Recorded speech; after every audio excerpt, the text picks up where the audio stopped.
Shalom, ibu-ibu yang dikasihi oleh Tuhan Yesus. Sore ini kita akan mendengarkan kebenaran firman Tuhan yang berbicara tentang kekecewaan.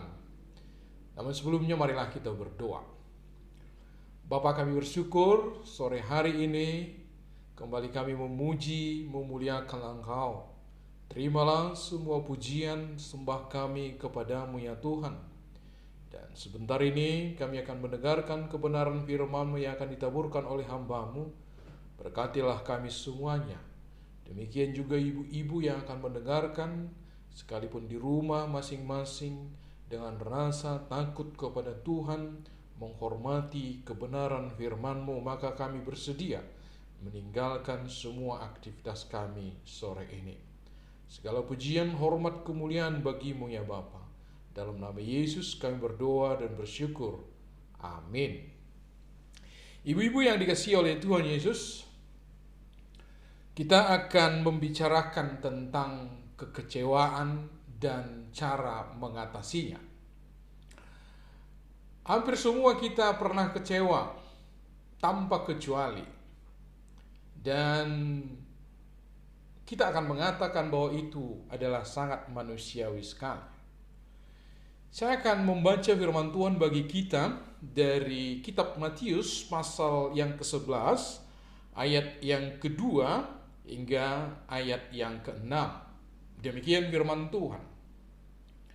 Di dalam penjara Yohanes mendengar tentang pekerjaan Kristus, lalu menyuruh murid-muridnya bertanya kepadanya, "Engkaukah yang akan datang itu, atau haruskah kami menantikan orang lain?" Yesus menjawab mereka, "Pergilah dan katakanlah kepada Yohanes apa yang kamu dengar dan kamu lihat.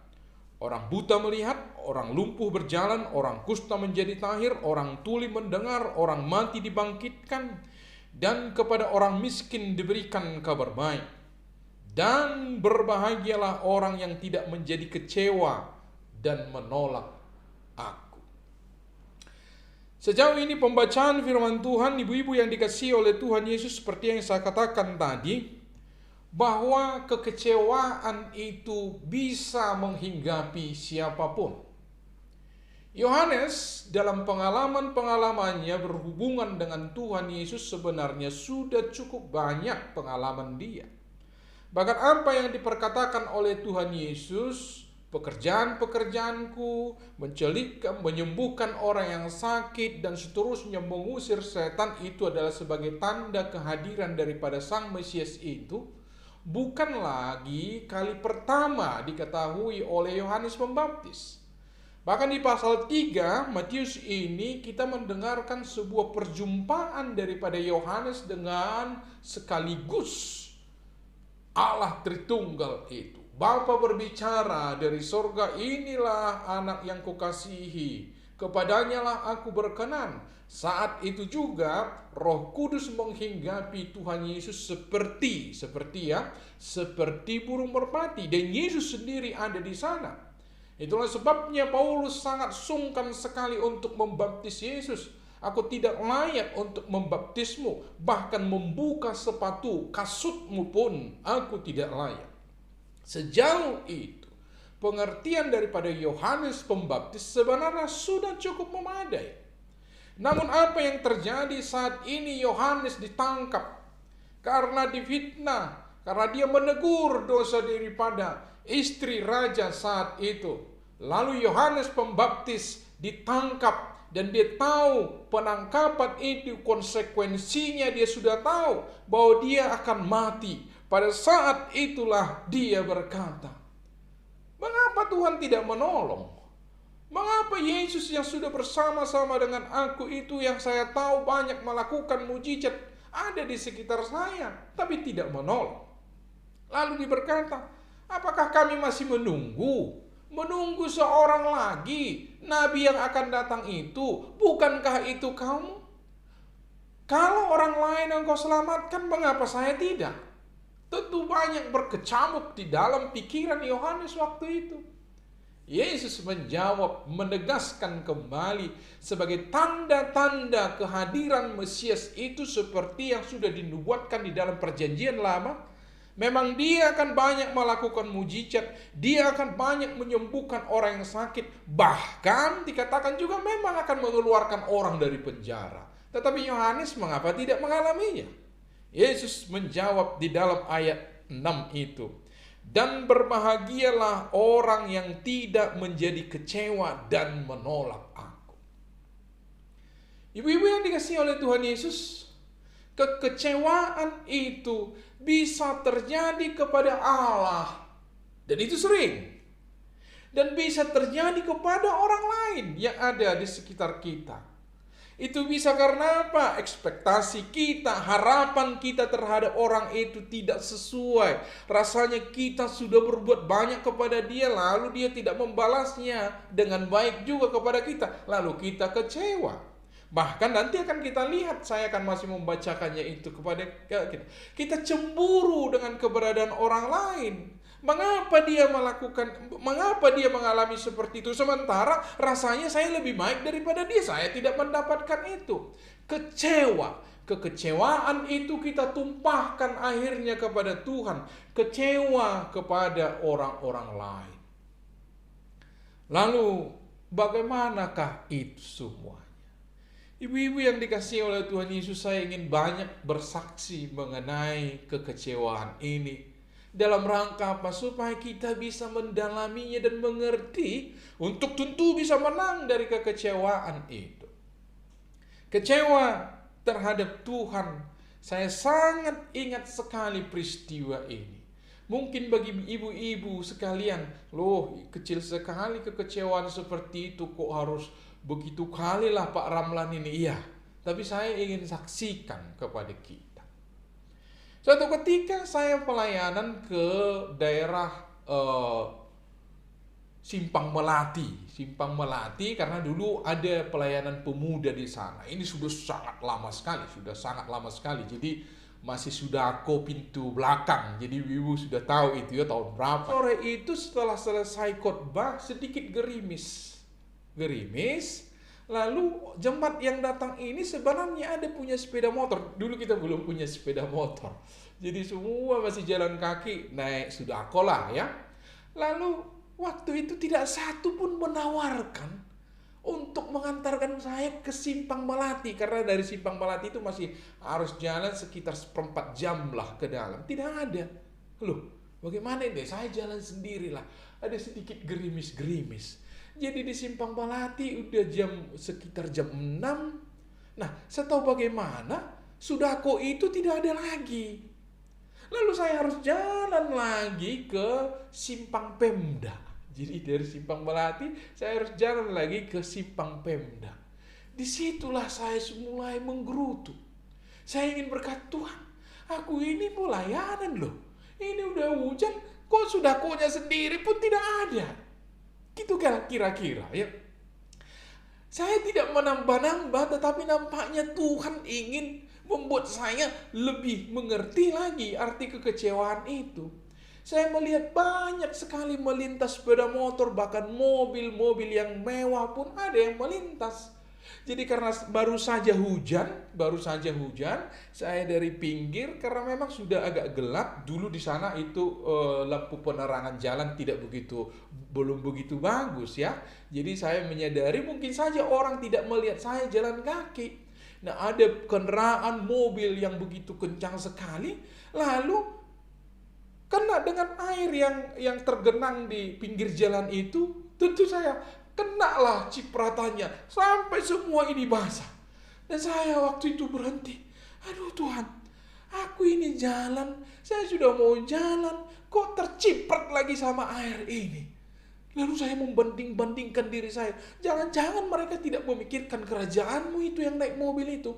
Mereka, kenapa engkau kasih mobil? Saya harus jalan kaki seperti ini. Bertambah-tambahlah kekecewaan saya itu. Sampai di Simpang Pemda, apa yang terjadi? Saya berharap masih akan ada Sudako pintu belakang waktu itu ya. Kalau nggak salah 14 itu. Apakah ada di sana? Tidak ada.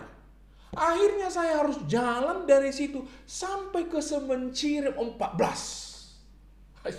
Itu membuat saya sangat-sangat kesal. Dan waktu itu saya pikir, saya berdebat, tanda kutip ya, berdebat dengan Tuhan. Saya pikir, kenapa Tuhan tidak sediakan?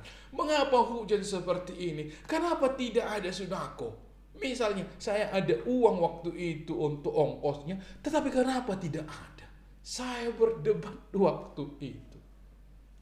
Lalu saya berpikir, kenapa saya harus kecewa? Bukankah Tuhan sedang melatih saya untuk itu? Ada cara-cara Tuhan. Akhirnya menyembuhkan hati saya terhadap itu. Ibu-ibu yang dikasihi oleh Tuhan Yesus, bisa saja pergumulan ibu-ibu lebih menyakitkan daripada saya yang saya alami. Tetapi memang kadang kita berdebat dengan Tuhan, mengapa. Kekecewaan kita kepada manusia itu bisa saja muncul. Kita merasa sudah banyak berbuat, lalu kita kecewa. Saya harus katakan, akhir-akhir ini jadi saya teringat. Ada teman kita yang anak pang. Anak pang ini selalu kita layani. Dulu saya harus berjualan beras ya. Terima kasih untuk Harles Tobing yang memberikan berasnya dan untungnya sama kita bulat-bulat.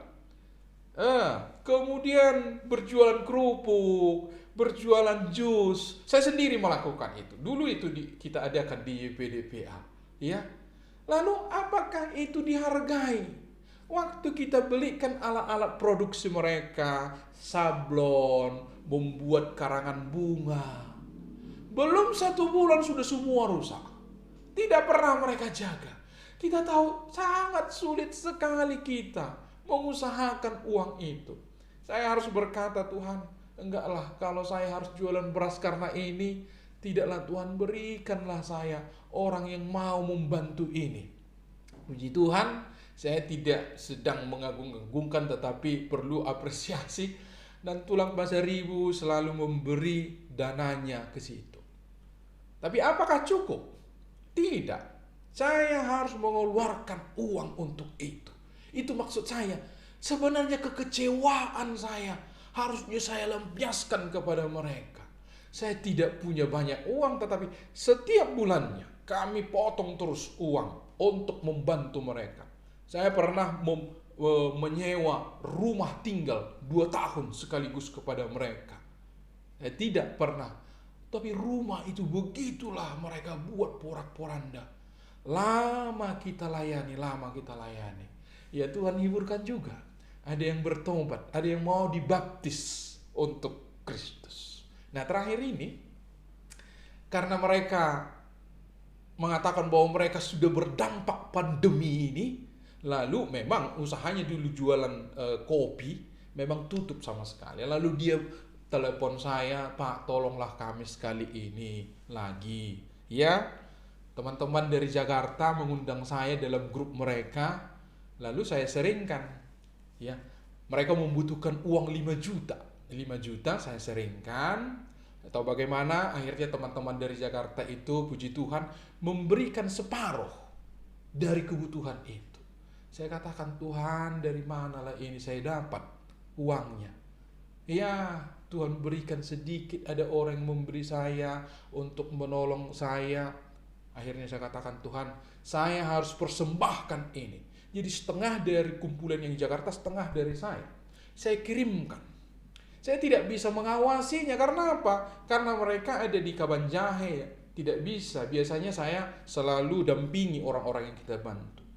Lalu adik saya Ferry Simajuntak rupanya berteman, apakah itu di Instagram, saya kurang tahu. Rupanya dia tidak menggunakan itu semuanya untuk modalnya. Bahkan dia posting, dia ada sedikit berpestalah dengan uang itu. Ferry Simajuntak bilang, Bang, gak usah lagi dibantu-bantu itu. Lalu saya katakan, apakah saya kecewa? Saya sudah melatih diri saya untuk itu. Tidak kecewa. Apakah itu masih terus dilayani? Iya, kita layani terus menerus. Sekalipun bagaimana saya mengusahakan uang itu sudah sangat sulit sekali. Bagaimana saya membiayai rumah tinggal mereka? banyak di antara kita yang kenal saya? Tidak ada. Rumah saya pun yang diberikan orang, tapi saya pikir saya tidak menyewa rumah, biarlah saya sewakan rumah orang lain. Tetapi ketika mereka tidak menanggapi itu, tentu rasa kecewa itu ada. Banyak teman-teman yang berkata, jangan lagi dilayani itu, jangan lagi dilayani. Tapi saya sudah terbiasa dengan itu. Tidak. Saya harus meneruskan pelayanan itu. Dan puji Tuhan, beberapa waktu ini ada orang yang minta kembali lagi dibaptis. Masa pandemi ini saya ke sana, Pak, tolonglah. Saya sedang menghubungi gereja teman-teman kita untuk boleh membaptis mereka. Jadi kekecewaan kita karena merasa sudah banyak berbuat, itu seringkali terjadi. Tuhan katakan, jangan pernah kecewa. Maka berbahagialah orang yang tidak akhirnya jadi kecewa. Saya berikan satu kesaksian. Waktu tahun baru yang lalu, anak saya ada di Brawijaya, di Malang. Saya katakan, nak, gak usah pulang ya. Tiket mahal sekali. Jadi itu perkampungan semua adalah tempat kos. Jadi kalau hari libur memang sepi semua. Bahkan rumah kosnya itu pun hanya dia sendiri ada di situ. Puji Tuhan, dia berkata, nggak apa-apa lah Pak. Itulah sulitnya uang itu. Lalu ini masa pandemi ini, dia minta, Pak, bisa saya pulang? Teriris juga hati saya. Sebenarnya juga kami sudah pikirkan dengan mamanya akan memberi. Tapi memang tiket waktu itu sangat-sangat mahal. Nah akhirnya Tuhan menghiburkan saya. Ada orang yang membelikan tiketnya. Ada orang yang menyediakan tiketnya. Tuhan selalu buat seperti itu. Ya, sedikit lagi kesaksian ini. Saya ingin mengkhotbahkan ini karena ini khotbah yang hidup. Saya tidak mau berteori kepada ibu-ibu. Terakhir ini kami harus membayar uang kuliah. Sudah diusulkan supaya berkurang, tapi pihak kampus tidak mengizinkan. Lalu saya berkata, Tuhan tolonglah. Akhirnya Tuhan menolong tepat waktunya. Jadi kalau saya sebut nama-nama ini, iya karena ibu-ibu kenal, saya ingin maksudkan ini real. Ya. Dimulai dengan Bang Frans, datang lagi Bang Paul Tobing, terakhir ini si Rusmina Hutapea. Jadi banyak di antara kita kenal. Boleh tanya mereka bertiga, pernahkah saya seringkan ini kepada mereka? Tidak pernah saya seringkan ini. Mereka tanya, Lan, Bang, kirimkanlah nomor rekeningnya. Dan saya puji Tuhan bisa menyanggupi itu. Apa yang saya ingin katakan? Saya ingin tidak bermegah di dalam hal apapun kalau saya memberi. Saya tidak pernah ceritakan kepada orang. Tapi Tuhan memberi saya tepat dengan waktunya. Saya tidak memiliki rumah. Tapi ada Pak Bistok. Ya, Pak Bistok Denggolan memberi rumahnya 20-an tahun. Tidak pernah kami sewa. Saya tidak memiliki kendaraan sepeda motor. YPDPA menyediakannya. Lalu, apakah saya kecewa dengan Tuhan dengan semuanya itu? Tidak pernah kecewa. Saudara-saudara yang dikasihi oleh Tuhan Yesus, saya melihat di dalam Alkitab kita, kekecewaan itu telah membuat banyak sekali potensi kita tergerus oleh itu dan habis. Pelayanan kita menjadi mentok. Pelayanan kita kepingin saja hanya karena mau dipuji. Kalau tidak ada yang mengapresiasi, kalau tidak ada yang menyebarkan kemana-mana, kita tidak mau. Karena apa? Kita sebenarnya pelayanan untuk diri kita sendiri. Itulah yang membuat kecewa. Ketika kita melayani karena Tuhan, tidak akan pernah kecewa. Pernahkah dihargai, pernahkah dipuji orang, itu tidak peduli bagi kita. Karena fokus kita adalah Tuhan. Maka orang-orang yang mengatakan kecewa, itu perhatikan, pasti karena egonya. Dirinya lah yang terutama, bukan orang lain. Maka Yesus mengajarkan, Tuhan kita mengajarkan kerendahan hati. Orang lain yang harus kita layani. Filipi pasal 2, orang lain lebih utama dari diri kita sendiri. Ada satu lagi yang sangat-sangat menyakitkan. Apa itu? Kekecewaan itu rupanya terjadi ketika orang-orang di sekitar kita membuat kita tidak terpuaskan. Seorang saudara yang dihianati sangat sulit dipulihkan. Amsal 18 ayat 19 berkata demikian. Saudara yang dihianati lebih sulit dihampiri daripada kota yang kuat. Dan pertengkaran adalah seperti palang gapura sebuah puri. Jadi memang orang yang dekat dengan kita, orang-orang sepelayanan kita, membuat kecewa itu jauh lebih sakit. Itu coba saya perhatikan lagi. Daud juga mengalami kekecewaan yang sama dengan orang yang di dekatnya. Ayah dan ibunya pernah melupakannya.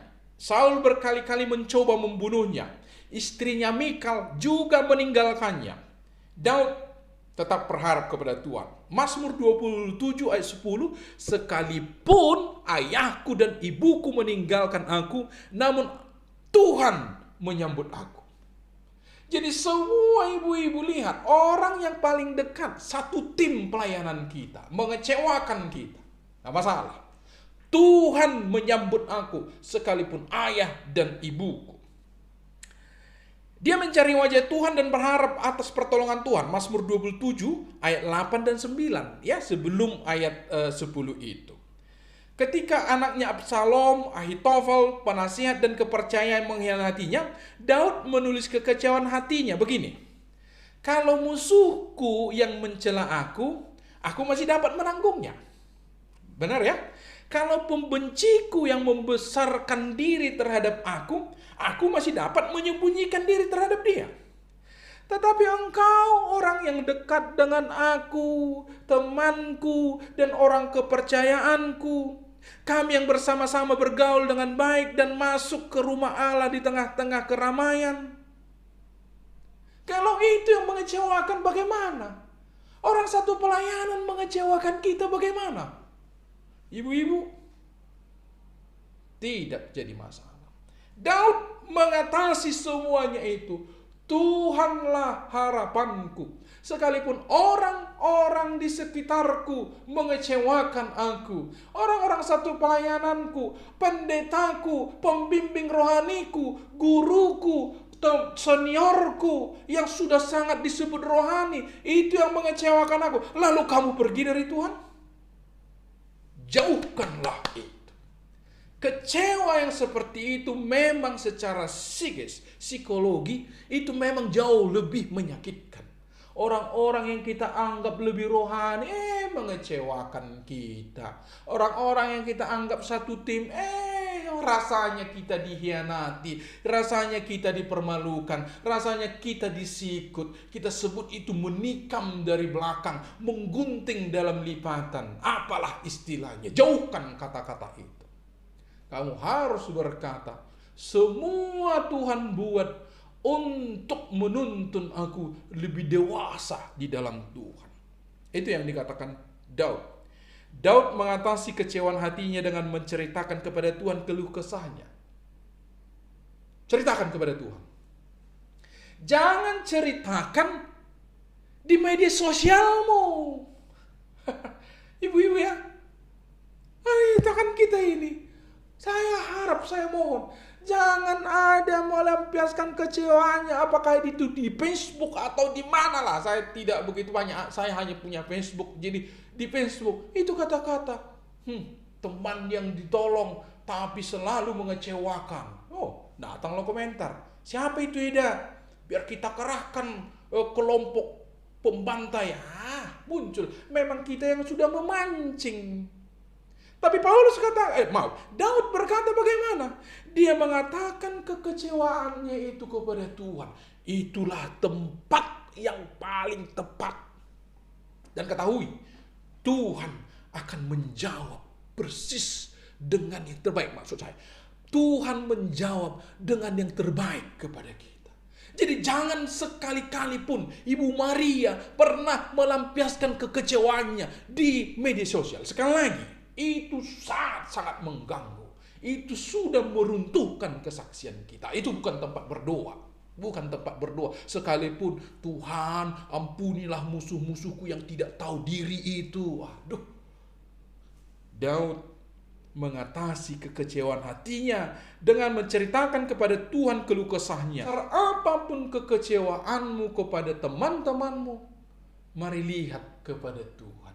Lihat kepada kerajaan Tuhan. Maka Ibu Maria tidak akan ada undur. Kalau misalnya para pengurus kita kurang bagus, ada kurang pelayanannya, bahkan kata-katanya, sikapnya mengecewakanmu, jangan mundur, doakan mereka. Demikian juga para pengurus. Sesama pengurus, saya tidak akan pernah tolerir itu. Kita saling menyakiti, kita saling ngomongi di belakang, itu tidak boleh. Semua pasti punya kekurangan. Ada teman-teman sepelayananmu yang membuat kamu kecewa. Mungkin kamu merasa sudah berbuat banyak, lalu kamu tidak pernah diapresiasi, dihormati, bahkan kamu ini dicela. Tidak apa-apa. Tuhan kita Yesus sebagai teladan kita. Tidak ada satu apapun yang dilakukan salah. Tetapi dia dicemooh, dia ditinggalkan teman-temannya, semua pergi. Jangan kira hanya Petrus. Petrus itu yang dicatat karena dia menolak. Alkitab kita mencatat semua teman-temannya itu meninggalkan Yesus ketika dia ditangkap kok. Coba lihat dalam 1 Timotius pasal 6, rupanya jemaat itu karena menderita tidak banyak uang, akhirnya mereka meninggalkan Tuhan, kecewa terhadap Tuhan, lalu memilih jalan apa? Jalan yang tidak benar. Karena akar segala kejahatan ialah cinta uang. Sebab oleh memburu uanglah beberapa orang telah menyimpang dari iman dan menyiksa dirinya dengan berbagai-bagai duka. Orang-orang yang kecewa pasti akan menyimpang dari Tuhan. Perhatikan, kecewa akan menyimpang dari Tuhan. Kecewa kepada Tuhan, mereka meninggalkan Tuhan. Kecewa kepada pengurus, kepada teman-teman dekat dalam pelayanan, mereka meninggalkan pelayanan. Atau minimal, mereka tidak antusias lagi melayani karena kecewa. Udahlah, datang tapi biasa-biasa sajalah, tidak pernah lagi antusias. Cobalah tinggalkan kecewamu. Tidak akan ada orang yang sempurna di hadapanmu. Lalu kamu mengharapkan tinggi dari dia, kamu tidak mendapatkan, kamu kecewa. Saya mengatakan, tinggalkanlah itu. Kecewa yang terakhir itu karena cemburu. Demikian. Bukankah ia anak tukang kayu? Bukankah ibunya bernama Maria dan saudara-saudaranya Yakobus, Yusuf, Simon dan Yudas? Dan bukankah saudara-saudaranya perempuan semuanya ada bersama kita? Jadi dari mana diperolehnya semuanya itu? Lalu mereka kecewa dan menolak dia. Maka Yesus berkata kepada mereka, seorang nabi dihormati di mana-mana kecuali di tempat asalnya sendiri dan di rumahnya. Menarik sekali. Mereka lihat Yesus bisa berbuat banyak, mereka kecewa. Itu namanya apa? Cemburu. Cemburu itu pun kecewa. Loh, kok dia dapat, aku tidak? Kok lebih hebat dia dari aku? Banyak sekali yang bisa lebih hebat dari kita. Itu Tuhan yang memberi. Kita cukup barangkali seperti ini yang dibuat Tuhan, ya cukuplah. Tuhan tetap menghargai yang 2 talenta, yang 5 talenta juga, kecuali yang 1 ya. Lalu apa yang disebut Tuhan terhadap mereka ketika masuk? Marilah masuk hamba-hambaku yang setiawan. Kalau soal berlipat jadi 10 menjadi 4, ya benar itu.